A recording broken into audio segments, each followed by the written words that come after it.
Bonjour à tous et bienvenue dans cette nouvelle vidéo. On va parler aujourd'hui des dépendances affectives et voir avec quelle pierre on peut travailler pour s'en sortir.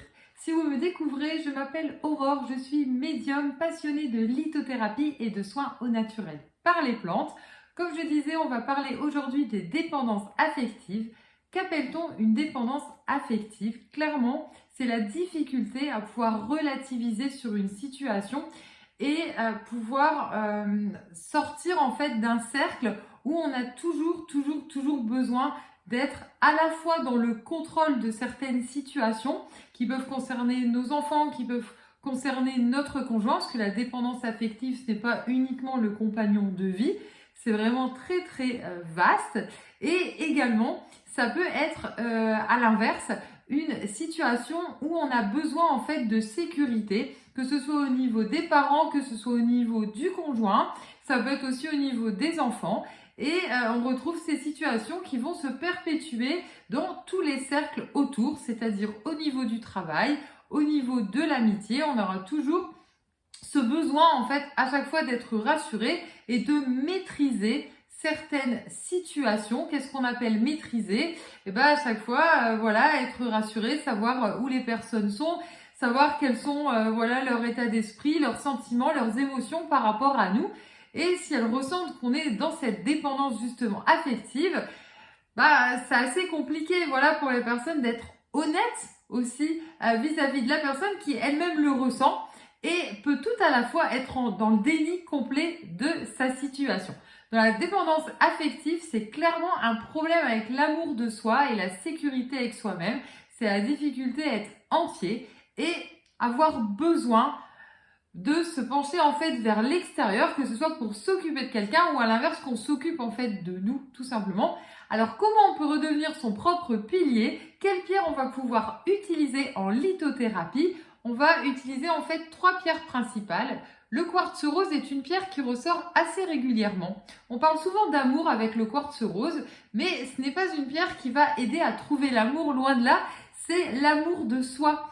Le but étant d'être moins exigeant avec soi-même, relativiser, voir les choses avec beaucoup plus de douceur, s'apaiser.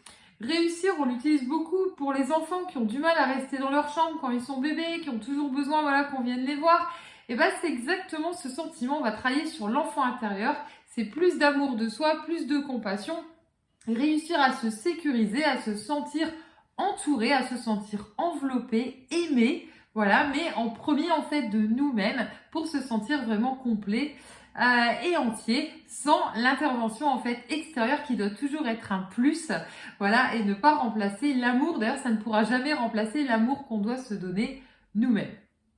Ensuite, on va retrouver le quartz fumé. Le quartz fumé qu'on retrouve pour toutes les dépendances, qu'il s'agisse du tabac, de l'alcool, des écrans, voilà, toutes les dépendances en fait, puisque les dépendances c'est un cercle alimentaire aussi. Les dépendances affectives font partie de ce cercle, puisque parfois on pense avoir réglé les choses et on passe en fait à une autre forme de dépendance. La dépendance affective est plus difficile parfois à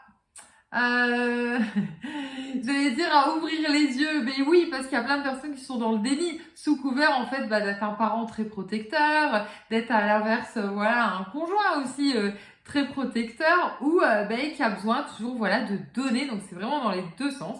Le quartz fumé, c'est une pierre d'ancrage. L'idée ici, c'est d'être soi-même, de réussir à se sécuriser, à s'apaiser. Tout ce qui est dépendance est lié également à l'affectif. Donc quand on a besoin voilà, d'avoir X ou Y addiction, et c'est tout simplement sur le moment, parce que dès qu'on va pas, ça va nous compléter. Et assez vite, il y a l'effet pervers où on se sent encore plus mal parce que ça nous a pas complété du tout. Donc il y a vraiment un sentiment en fait derrière de frustration et un taux vibratoire qui baisse d'autant plus. Donc si ici le quartz fumé, c'est pour descendre les énergies, mais dans le bon sens. C'est vraiment de se dire, allez, je suis connectée à moi, j'ai la force en moi, je peux y arriver et éviter que tout soit en fait dans la tête et que le cerveau demande comme ça à contrôler, à exiger aussi des fausses émotions tout simplement. Donc le quartz fumé, c'est une pierre de protection. Donc c'est se protéger des autres, mais c'est surtout se protéger en fait de soi-même et réussir ici à se donner un coup de fouet. Donc on associe bien la douceur et à la fois retrouver force, motivation, courage pour dépasser des situations qu'on a pu connaître, qu'on a pu voir et qu'on peut reproduire aussi des parents ou de toutes situations qui ont pu nous faire perdre en fait notre estime de nous. Et on a ensuite la magnésite ici. La magnésite, la pierre blanche, cousine de l'aoulite, qui aide à lâcher prise. Donc ici, on est directement dans le cerveau. On l'aide beaucoup aussi, on l'utilise beaucoup pour les dépendances en fait alimentaires. Le fait de drainer le corps, donc d'être vraiment plus en harmonie au fait dans le corps, de ressentir clairement les émotions. Le but n'est pas de les contrôler, bien au contraire en fait, c'est vraiment de les ressentir au plus profond. Et puis de lâcher prise sur les situations, de se dire non mais allez, j'ai vraiment pas besoin de savoir où les personnes sont ou de contrôler ce qu'elles font. Ou à l'inverse de toujours devoir sécuriser, apaiser, c'est vraiment le lâcher prise. Je fous la paix aux autres, je me fous la paix moi-même aussi.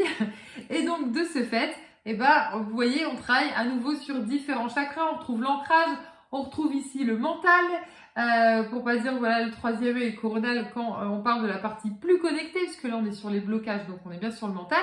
Et puis le quartz rose qui vient travailler à la fois le chakra du cœur pour l'affectif et la douceur, et le chakra sacré, puisqu'il va vraiment apaiser pour dépasser les peurs. J'espère vous avoir donné envie en fait de travailler avec ces trois pierres qui nous aident à dépasser nos propres blocages affectifs, être plus en harmonie avec nous-mêmes et nous protéger aussi.